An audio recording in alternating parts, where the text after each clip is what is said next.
Hello dear students, welcome to AEC plus powered by advance engineering classes. मैं राम मनोहर आप सभी का स्वागत कर रहा हूं रीजनिंग के इस सेशन पर। आज की क्लास में अब हम सीखने वाले हैं रैंकिंग का टाइप 3। ठीक, रैंकिंग में हम सीखने वाले हैं टाइप 3। जी हाँ, टाइप 3 में जो आज हम क्वेश्चन सॉल्व करने वाले हैं, बिटवीन टू पर्सन। जैसा कि आपको ये डायग्राम दिख रहा है, डायग्राम में जैसे कि मान लीजिए ये है एक स्टूडेंट गरिमा, ये है राम। आपसे पूछ लिया जाएगा कि इनके बीच में बताइए कितने पर्सन है, कितने स्टूडेंट है। ये क्वेश्चन होता है कि एक लाइन में, एक रो में दो पर्सन को अरेंज किया जाएगा, बिठाया जाएगा, लेफ्ट राइट से पोजीशन दी जाएगी उनकी, और कहा जाएगा कि बताइए उनके बीच में कितने स्टूडेंट बैठे हुए हैं। ठीक, तो जी हाँ, आज की क्लास में हम यही सीखने वाले हैं। और बता दूं बैक टू बैक, अभी हमने जितने भी टाइप सीखे हैं उसमें हमने पता लगाया एक रो में टोटल कितने स्टूडेंट होते हैं।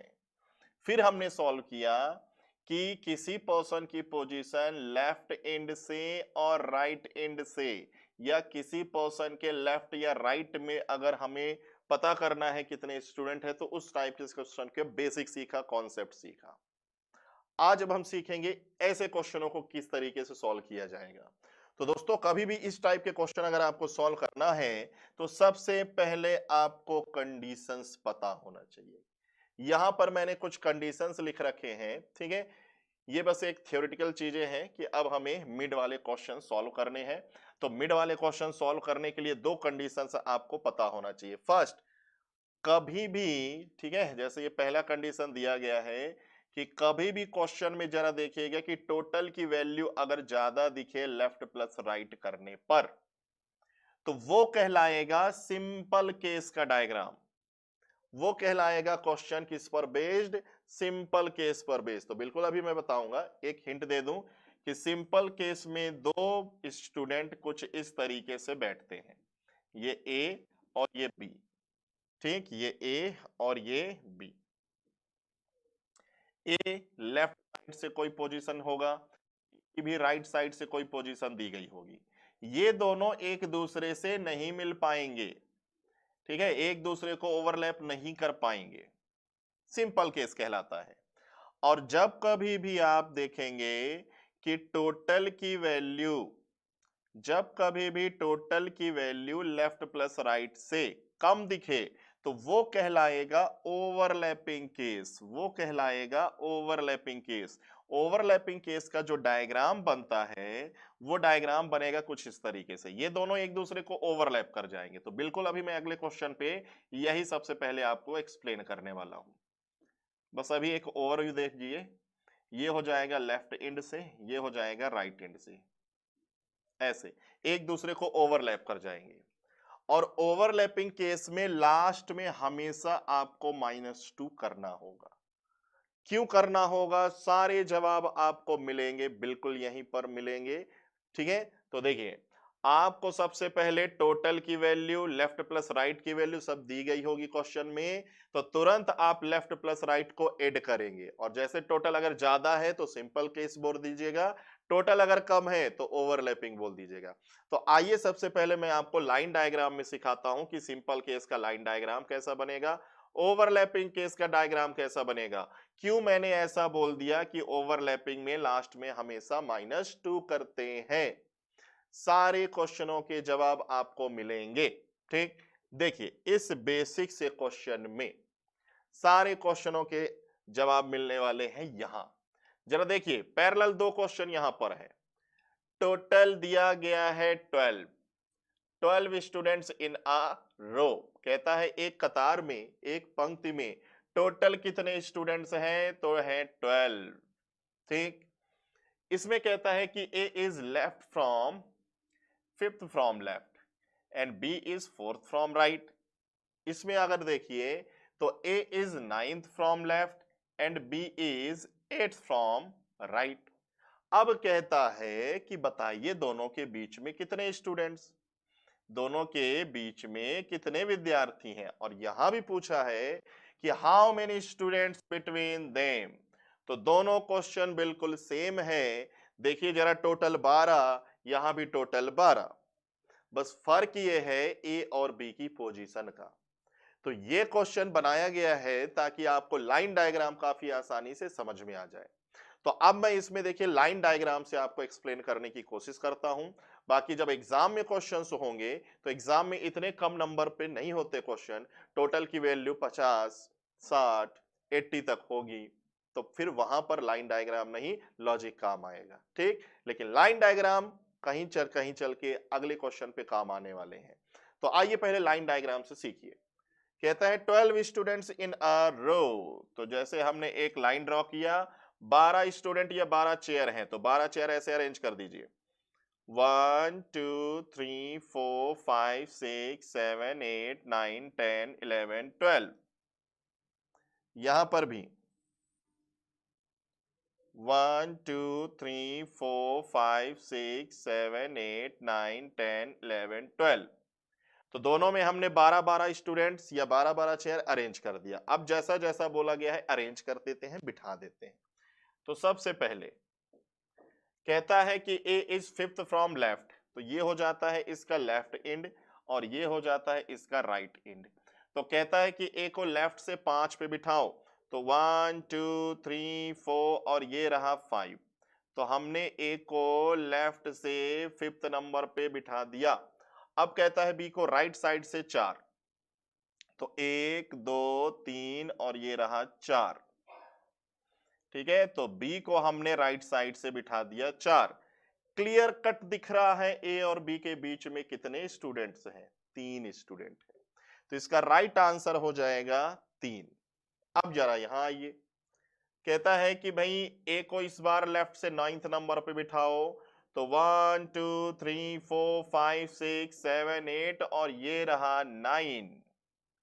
यहां पर बैठ गया ए, ठीक है, ये वाली आ गई 9। अब कहता है बी को राइट साइड से काउंट करो और 8 नंबर पे बिठाओ, तो राइट साइड से 1 2 3 4 5 6 7 और ये रहा 8। ये हमने बी को अरेंज कर दिया। जरा देखिए ध्यान से, ए और बी के बीच में कितने, तो आंसर होगा 3। तो भाई साहब यहां पर दोनों का आंसर क्या आ रहा है, 3 और 3। लेकिन सबसे इंपॉर्टेंट है समझने वाली बात कि डायग्राम को ध्यान से देखिए। जरा ध्यान से देखिए इस डायग्राम को, क्या ए और बी एक दूसरे से मिल पाए, नहीं। ए लेफ्ट बी राइट पर खड़े हैं, अपनी चेयर पर आके वो बैठ गए, एक दूसरे से मिल ही नहीं पाए। तो ये कहलाता है सिंपल केस। सिंपल केस में दो लोग अपने चेयर के पास आते हैं, बैठ जाते हैं, ज्यादा से ज्यादा होगा पड़ोसी होंगे, ठीक है, लेकिन कभी एक दूसरे को ओवरलैप नहीं करेंगे, हमेशा आएंगे ऐसे बैठ जाएंगे, ठीक है, या होंगे तो पड़ोसी, बीच में कोई नहीं होगा, लेकिन एक दूसरे को पार नहीं करेंगे। जरा इस वाले डायग्राम में देखिए, इस वाले डायग्राम में ए और बी लेफ्ट राइट से आए, अपनी चेयर नंबर ढूंढ रहे हैं, एक दूसरे से मिले, फिर एक दूसरे को ओवरलैप करके बैठे, तो ये डायग्राम कहलाता है ओवरलैपिंग, ये डायग्राम कहलाता है सिंपल केस। और आंसर भी आ चुका है कि दोनों के बीच में 3 स्टूडेंट होंगे। अब रहा सवाल कि एग्जाम में हम कैसे सॉल्व करेंगे बिना पेन चलाए।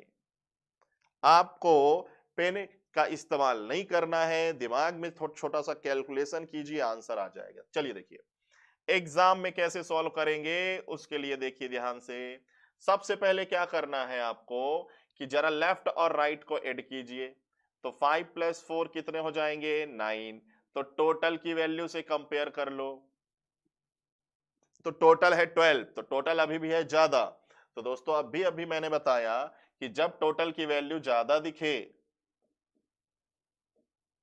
लेफ्ट प्लस राइट से, तो वो क्वेश्चन होता है सिंपल केस पर, सिंपल केस पर। तो अभी थोड़ी देर पहले मैंने यही बताया। यहां पर जरा देखिए 9 + 8 ये हो जाएगा 17 और टोटल कितना है 12। तो जब कभी भी टोटल की वैल्यू कम हो जाए लेफ्ट प्लस राइट से, तो वो कहलाता है ओवरलैपिंग केस, ओवरलैपिंग केस। अब कि एग्जाम में हम कैसे इसको शॉर्ट में बनाएंगे, तो एग्जाम में अब अगर आपको शॉर्ट में बनाना है तो देखिए शॉर्ट का तरीका, ठीक है, यहीं पर मैं बना देता हूं। देखिए अगर ये सिंपल केस का क्वेश्चन है तो क्या करेंगे कि एक तरफ टोटल की वैल्यू रखेंगे, एक तरफ लेफ्ट प्लस राइट की वैल्यू रखेंगे।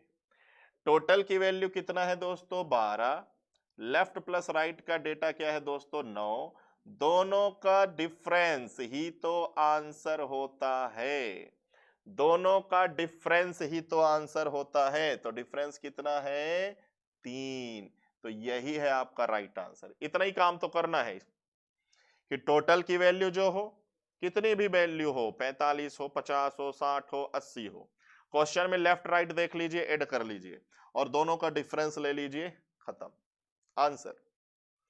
जितना काम आपने यहां किया उतना काम देखिए यहां भी करेंगे। ठीक है, ये ओवरलैपिंग में कि एक तरफ रखेंगे हम टोटल का डेटा, एक तरफ रखेंगे हम लेफ्ट और राइट का डेटा। तो टोटल कितना है 12, लेफ्ट प्लस राइट कितना है 17, 12 और 17 दोनों का डिफरेंस है दोस्तों 5, और बकायदा ये ऑप्शन में लिखा भी होगा 5, लेकिन ध्यान से देखिए 5 तो है ही नहीं बीच में, तो कुछ काम तो बाकी है, कुछ काम तो बाकी है दोस्तों। तो ये देखिए मैंने क्या कहा था, ओवरलैपिंग में लास्ट में हमेशा -2 करते हैं।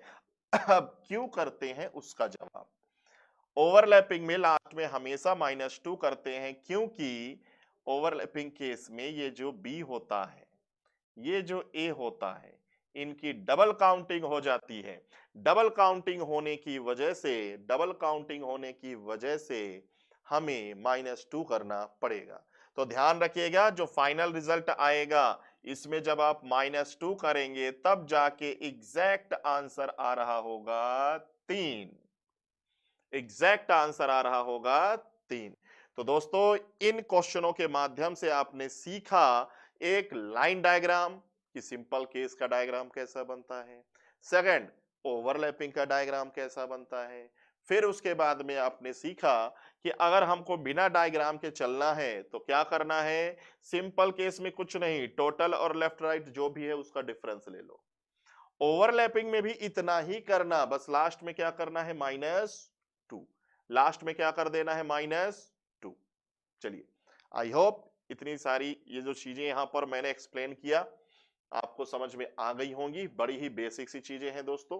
ठीक है, अगर किन्हीं को समझ में नहीं आए तो अगेन इसको रिपीट बैक जाइए और अगेन एक बार देखिए, चीजें क्लियर हो जाएंगी। दोनों चीजें पता होना चाहिए दोस्तों, लाइन डायग्राम भी और शॉर्ट अप्रोच भी, जहां जैसी जरूरत होगी हम वैसा अप्लाई करने वाले हैं। चलिए आइए कुछ क्वेश्चन प्रैक्टिस कर लेते हैं। जैसे ये रहा क्वेश्चन, अब एग्जाम में इतने क्वेश्चन में ऐसा डेटा होगा, अब बताइए कहता है कि टोटल 50 स्टूडेंट्स हैं। अब क्या ऐसा करना सही होगा कि ये लाइन ड्रॉ करूं 1 2 3 4 5 6 7 8, ऐसे क्या मैं 50 तक जाऊं? ये सही अप्रोच नहीं है। चलो एक चांस है कि चला गया, बना लिया, लेकिन आपको आंसर लाने में भाई 1.5 मिनट 2 मिनट 3 मिनट लग जाएगा कि नहीं लगेगा? और मैं कह रहा हूं कि इसमें पेन चलाना ही नहीं है, मैं आपसे क्या कह रहा हूं, इसमें पेन चलाना ही नहीं है। तो देखिए ध्यान से कैसे पेन नहीं चलाना है, जरा ऐड कीजिए 16 और 17, ये हो जाएगा 33, ये हो जाएगा 33। टोटल कितना है, टोटल है 50, टोटल है 50। तो यहां तो देखो ध्यान से टोटल की वैल्यू ज्यादा हो गई लेफ्ट प्लस राइट से, तो ये कौन सा केस, ये सिंपल केस।